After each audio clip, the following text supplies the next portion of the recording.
A kid laces up his skates, feeling full of confidence. There are a bunch of other kids on his team too, same drills as everyone else, but that kid, oh, he's just always a little better, a little faster, a little more coordinated. He consistently wins more puck battles, gets more ice time, gets selected for better teams. By the time he's a teenager, he looks like a natural.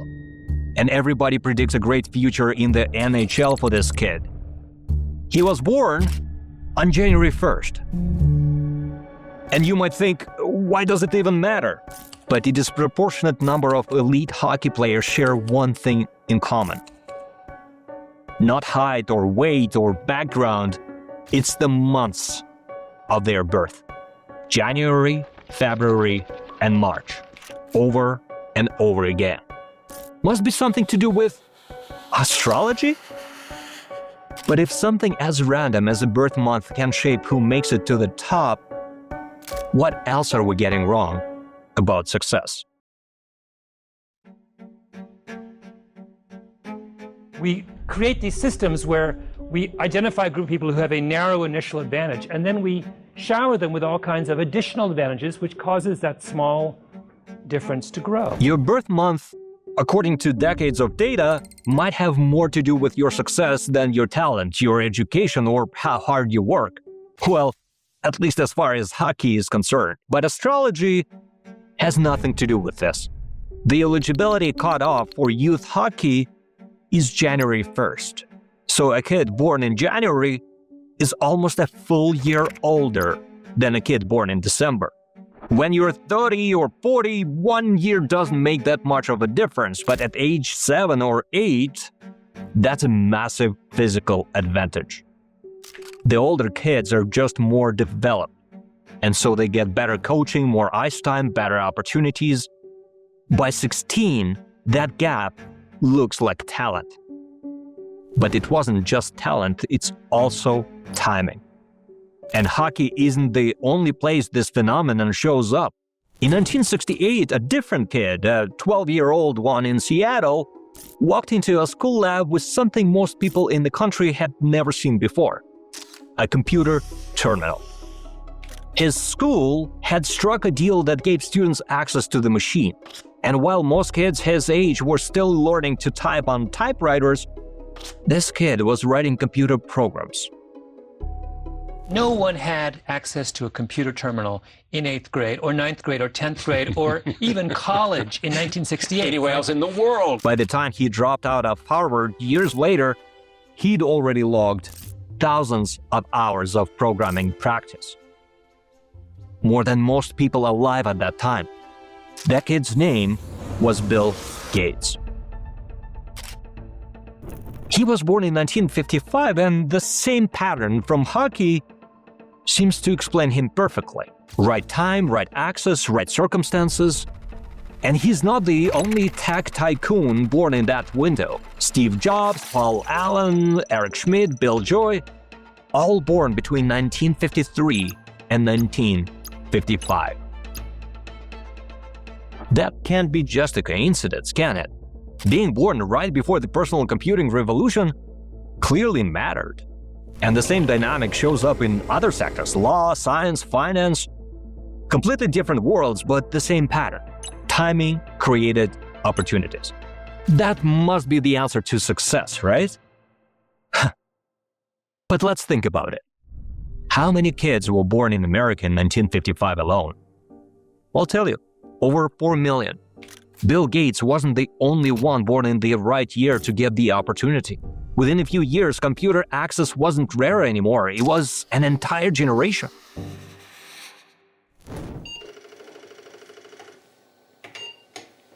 Four million kids grew up in that same era.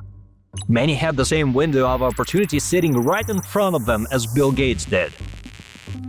But do we have 4 million Microsofts? Or even thousands of Apples? No. We have one Microsoft, one Apple, out of an entire generation of people born in those years. Of course, Bill Gates had a unique opportunity, but was he the only one who had that opportunity? And hockey, if the birth month is the answer, if being born in January, February, or March is what makes you great, then how do you explain Sidney Crosby, Alex Ovechkin, Mario Lemieux, some of the greatest players in the history of the sport, all born in the wrong months? August, September, October. So if timing opens the doors for many, what really separates those few who walk through those doors and succeed from those who don't? If it's not timing, maybe it's intelligence. Maybe the people who walk through those doors are just smarter.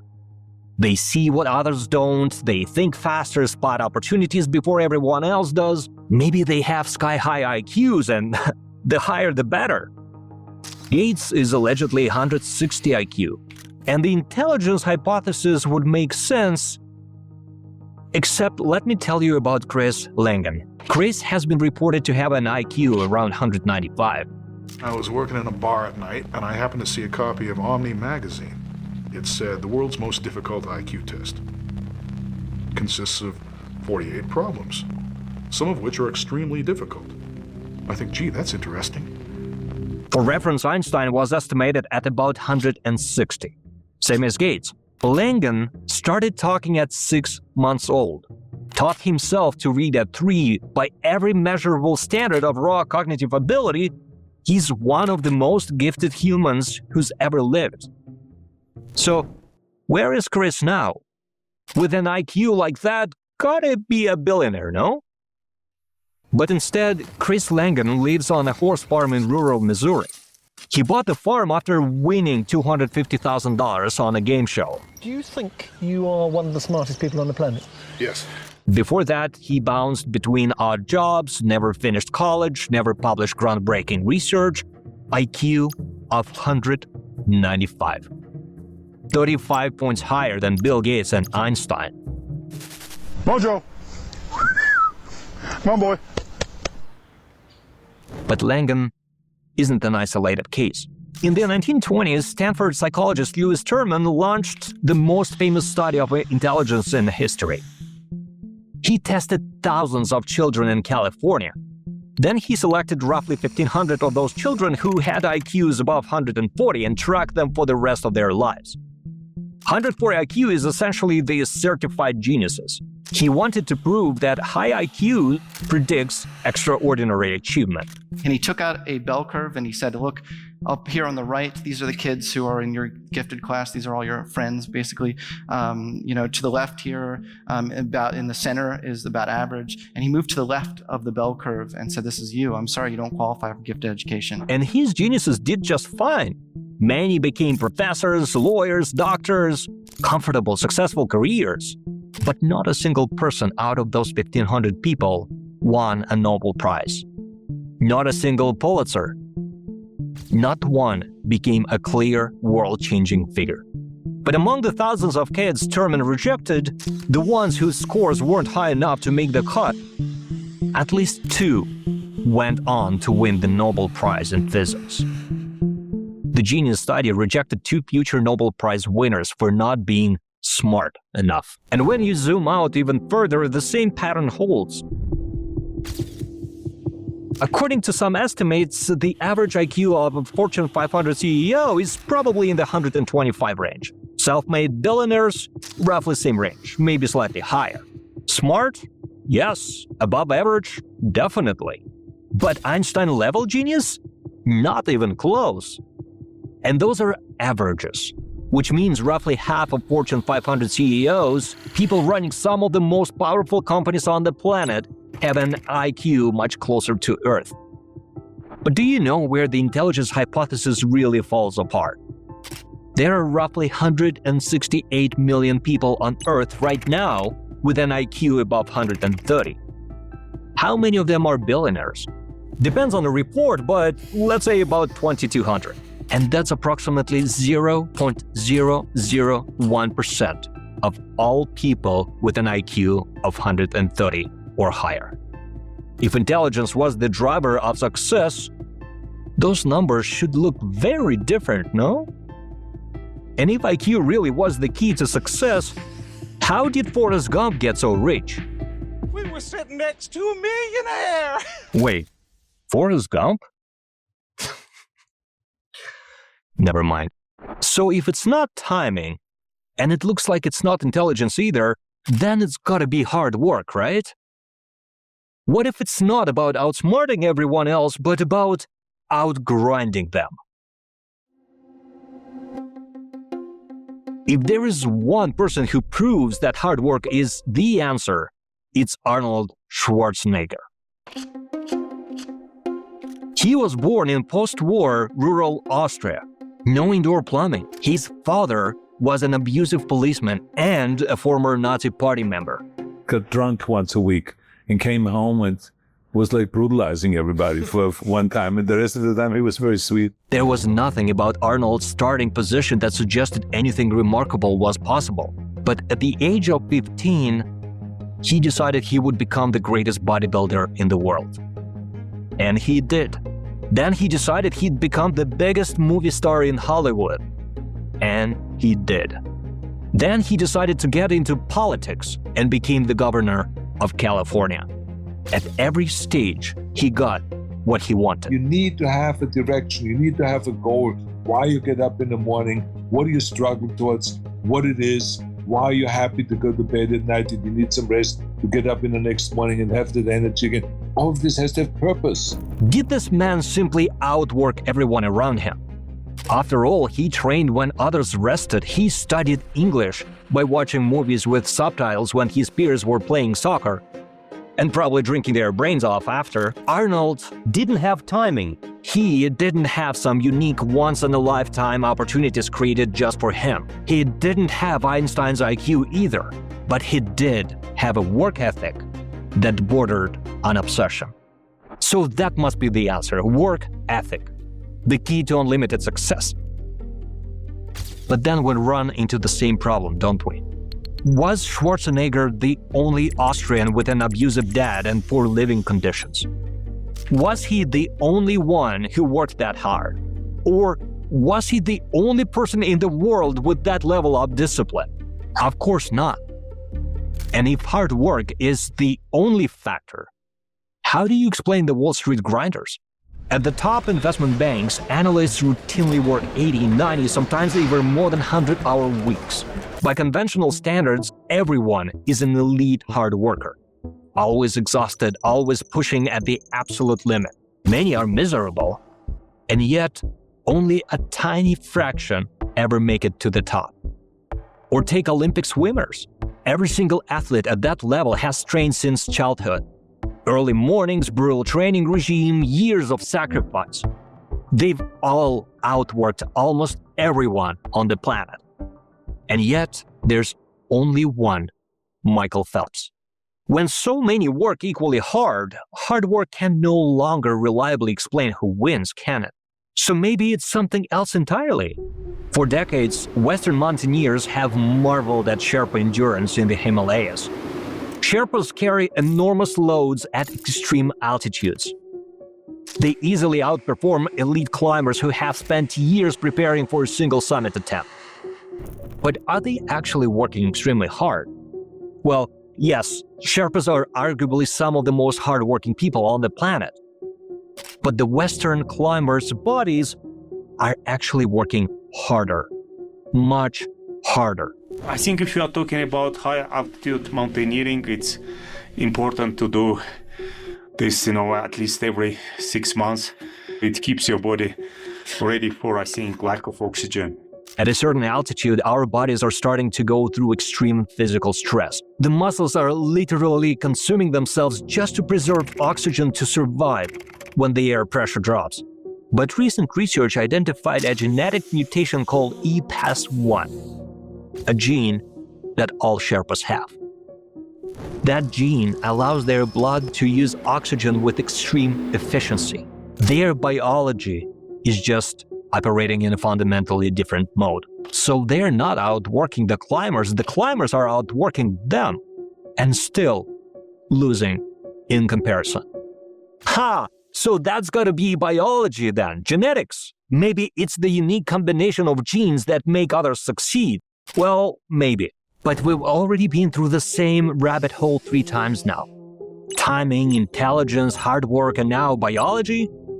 Every next explanation can be debunked just as easily, including biology. And so maybe instead of running in circles trying to find the answer, the better question isn't which explanation is right, but why do we keep looking for one? Our brains evolved in a world where fast decisions kept us alive. We need easy answers. Rustling in the grass, is it a lion or wind? The ancestors who defaulted to lion and ran survived. But the ones who paused to weigh all the variables got eaten. We descended from the fast pattern seekers, not the most accurate thinkers, the fasters. The ones who saw a rustle and instantly defaulted to a life-saving conclusion. And that same wiring is still running. We see someone succeed and our brain does exactly what it was built to do. It grabs the nearest explanation and locks it in. Timing, IQ, effort, biology. It feels like analysis, but in reality it's just a survival reflex. Hundreds of thousands of years ago, we needed fast and simple to stay alive. But today, what do we need fast and simple for? We need it for psychological safety. Our brain doesn't just want a fast answer, it also needs to be a safe one. But accepting that success might be within our own reach could actually be deeply uncomfortable and even feel unsafe.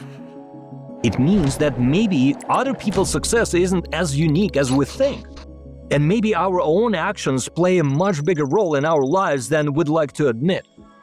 But both of those conclusions threaten something our brain protects as fiercely as survival itself: our ego. On the left, you see the fixed mindset students. There's hardly any activity. They run from the error. For many people, protecting their sense of self is as critical as protecting their life. And so the brain treats a threat to your identity the same way it treats a threat to your physical safety. It flinches, deflects, it reaches for the nearest clean story that puts things back in our psychological comfort zone. Oh, he's just a genius. This is safe. Exceptional people are just built different. Nothing for my ego to worry about. Or, he was just luck. Also safe. Luck is outside of my control. All you know is that you're going to reach into this barrel, which now has 6 billion balls, as we know, representing one person, every person in the world. And you're going to participate in what I call the ovarian lottery. You're going to take one ball out of that barrel and you're never going to get another ball. That's you. But each of these explanations protects the ego from sitting with the terrifying possibility that there might not be a simple answer. And you probably felt same thing happening throughout this video. Timing, intelligence, whatever. Each explanation felt right. Felt like the answer until it didn't. An explanation shows up, it feels right, but when it gets debunked, almost immediately the brain reaches for the next explanation in line. Or maybe tries to find flaws in the reasoning just to protect the comfortable narrative. That pattern isn't a coincidence, it's how we are wired. But understanding why we do this is one thing. What happens when we can't let go of the narrative even when somebody's life depends on it? It is the year 1847, a maternity ward in Austria. Unexpectedly, several women start getting sick after giving birth. Some recover, many don't. In just a few months, 10, 20, even 30% of mothers who come into the ward don't make it home. The doctors call it childbed fever, but nobody really knows what causes it. They try different treatments, different approaches, nothing works. Then a ward supervisor, a young doctor named Ignaz Semmelweis, notices a very terrifying pattern. The hospital has 2 maternity wards, one staffed by doctors, the other by midwives. Same hospital, same patients, but in the doctor's ward, women are dying at several times the rate of the midwives' ward. It makes no sense. What could doctors with way more experience and education than midwives possibly be doing that could be causing this? Something just doesn't add up. And then something else happens. Semmelweis's close friend and colleague, Professor Jacob Kolechka, accidentally cuts himself with a scalpel during an autopsy. Just within a few days, he develops the exact same symptoms as the women dying of childbed fever. And then he dies too. That's when Semmelweis finally makes the connection. It turned out all doctors in the ward were routinely scheduled to perform autopsies in the morning. And then after a short break, they walk straight across the hall into the maternity ward to deliver babies. Of course, they take precautions before the deliveries. They always wash their hands with soap, often several times. But as it's later discovered, whatever is being carried from the autopsy room, regular soap isn't removing it. And the midwives simply don't perform autopsies. They only deliver babies. Semmelweis doesn't know all the answers. Germ theory doesn't exist yet. But he's convinced the autopsies and the childbed fever are somehow connected. So his instinct as a ward supervisor is to mandate his medical students and junior physicians to scrub their hands with a much stronger disinfecting solution before touching any other patient, especially expecting mothers and their babies. And the death rate drops from the average of 18% to under 2%, almost overnight. He made a breakthrough, and he has the data to prove it, but the medical establishment rejects him with vengeance. Not because the data is wrong, because the implications are too unbearable to accept. As humans, we instinctively reject ideas that challenge what we already believe. To make sense of the world around us, we create constructs of understanding in our minds. And to tear all that down and rebuild it again is consciously and subconsciously scary. Accepting Semmelweis means accepting that doctors, healers, men of science, the most respected professionals in society have been killing their own patients for years with their own hands. Everything they believe about who they are as professionals threatened by a junior doctor with a disinfecting solution and some random coincidence.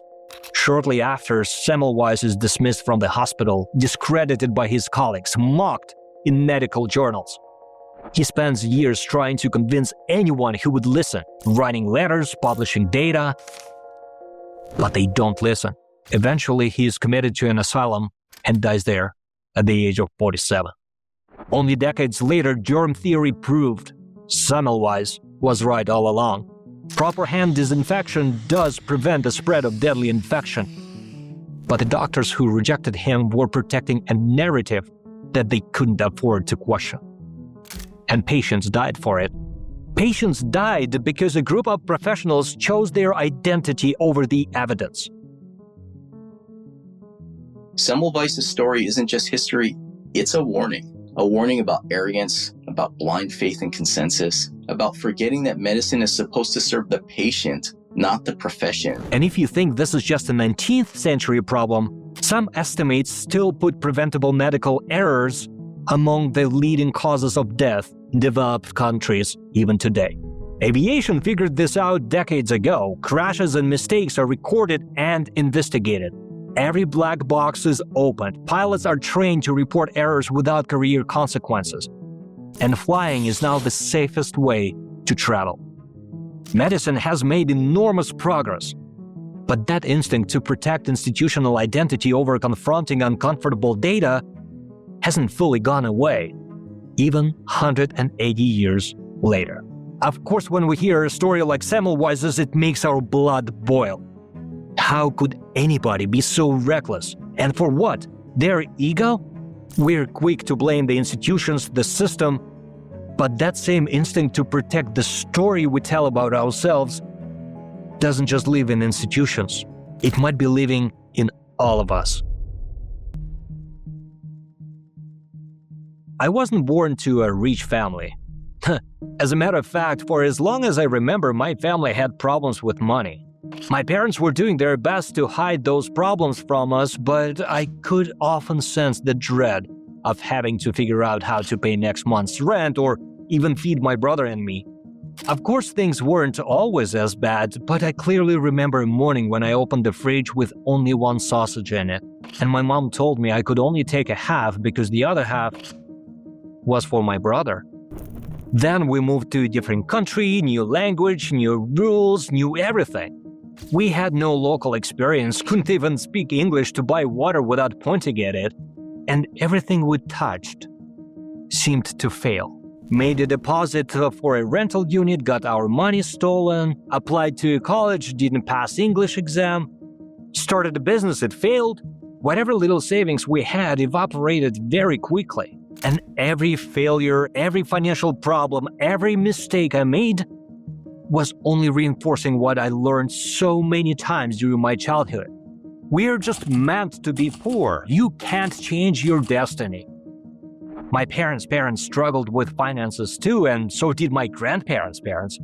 Whenever I failed at something, I didn't want to admit it was my lack of experience or skills or whatever. Oh no, that would hurt my already fragile ego too much. And so, of course, I reached for the nearest safe and comfortable narrative. It was my destiny, or I'm just not meant to be successful, whatever that even means. As children, we tend to take what we hear for granted. Self-deprecating thoughts sink deep and stay there for as long as we are alive, unless we start questioning them. Shame is the gremlin who says, you're not good enough. By no means this is me trying to manufacture an inspirational pep talk here. I'm not some self-made billionaire who knows all the answers, neither am I trying to become one. Not anymore, at least. Yet, for a very long time I was comparing myself to billionaires.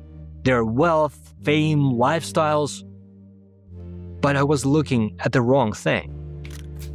Bill Gates didn't wake up one morning and decide to become the richest man in the world. He was just a kid who was obsessed with computers. Yes, Bill Gates had role models, but he wasn't copying their path to success. He drew his inspiration from those people while pursuing what he loved. But I kept looking at people like him and thinking I could never do that. But it was never about whether I could do what Bill Gates did. It was about chasing what I actually wanted, instead of what I thought success was supposed to look like. Then I finally admitted to myself that for years I was chasing someone else's dream. And then something shifted. Not because I got smarter or worked harder or earned more, but because I stopped chasing someone else's definition of success. And that got me thinking, maybe success was never meant to be understood or explained. Maybe we need to misunderstand it, because every simple explanation, timing, intelligence, hard work, biology, is borrowed from someone else's story. What if instead of trying to fit ourselves into someone else's story, we simply write a story of our own? Thanks for watching, and see you in the next video.